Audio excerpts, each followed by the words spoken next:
ఇలాంటి పురాణములు ఎన్నున్నాయి? 18 మహాపురాణములు, ఉపపురాణములు 18. అయితే సాహితీవేత్తలు, చరిత్రకారులు భూతద్దాలతో గతమైనవే ఇక్కడ చెప్పడం జరుగుతుంది. ఈ రీసెర్చ్లు ఫలానా ఏడి ఫలానా బీసీ ఇత్యాది మాటలు నేను చెప్పను, ఎందుకంటే అవి తేల్చలేక వాళ్లే తలకొట్టుకుంటున్నారు. ఇప్పుడు మనకెందుకు గోల? ఏదైనా మనకి దీని విషయంలో రామకృష్ణ పరమహంస చెప్పిన మాట ప్రమాణం. ఓ ఇద్దరు మామిడి తోటలోకి వెళ్ళేట.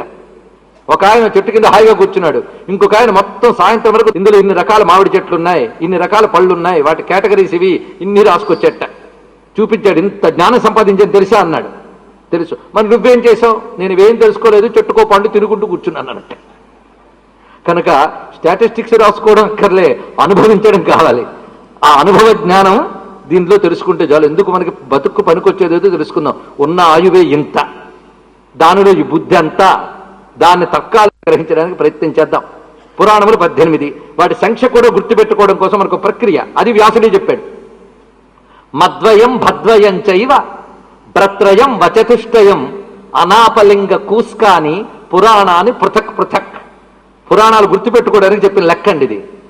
మన వాళ్ళు జ్ఞాపక శక్తి కోసం ఎన్ని ప్రక్రియలు చెప్పారో అయినా జ్ఞాపకం లేదంటే నమో నమః.